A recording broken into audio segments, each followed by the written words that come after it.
Hey everyone, and welcome. Today we are going to break down one of the most important verbs in the entire English language, to be. And trust me, by the end of this, you're going to feel totally confident using am, is, and are. So let's jump right in. So, let me ask you a question. What's the one verb that we use all the time in English, but that also seems to cause the most headaches for learners? The one that feels like it's always breaking its own rules. You guessed it, it's the verb to be. But hey, don't let its reputation scare you off. Because I promise, in just the next few minutes, we're going to make this super simple. Okay, first things first. The absolute most important part is matching the right form of the verb to the subject of your sentence. If you can get this down, everything else just falls into place. Okay, so here it is, the golden rule. And it's actually way simpler than you might think. I always goes with am, always. Then you have you, we, and they. That group always pairs with are. And finally, he, she, or it always pairs with is. That's pretty much the core of it right there. Let's try it out. All right, pop quiz time. Look at this sentence. We've got a blank there. The subject is I. So, based on that rule we just saw, what do you think goes in there? Yes, exactly. I am hungry right now.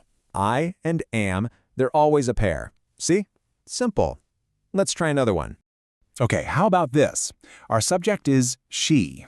Think back to that little chart. So, what's it going to be? You got it. She is my cousin. Remember that little group, he, she, it?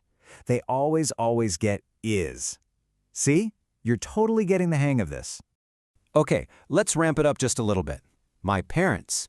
Now the big hint here is to think about what my parents really means. It's the same as saying they, right? So, what goes with they? Boom, that's it. My parents are from Argentina, and this is a really key point, because my parents is plural, more than one person, so we treat it just like they. The lesson here is, figure out your subject first, and the rest is a piece of cake.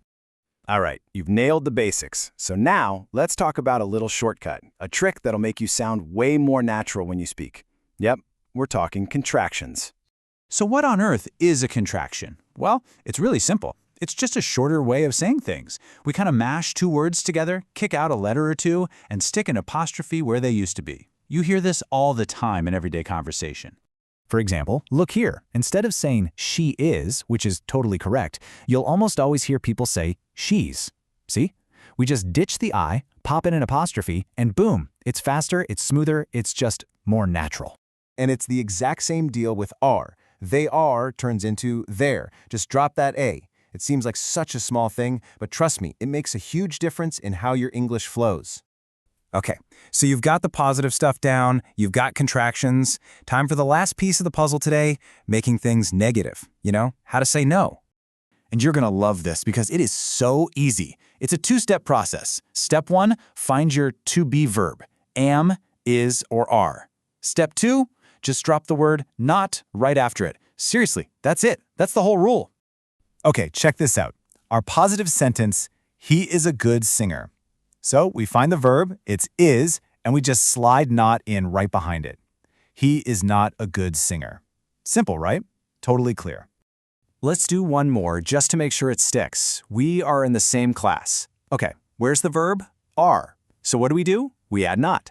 We are not in the same class. And just like that, you officially know how to make negative sentences. Fantastic.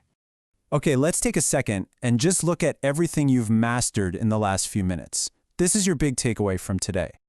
So, think about it. You now know 3 core skills. First, how to pick the right verb for your subject, am, is, or are. Second, how to use contractions like I'm, she's, their to sound way more natural when you're talking. And third, you know that super simple rule for making any sentence negative. Just add not. That's it. That's the whole foundation. So, that's a wrap. The big question now isn't about grammar anymore. It's about you. You've got the tools. You know the rules. So how are you going to use this knowledge today? Go out there and try it. Thanks for tuning in.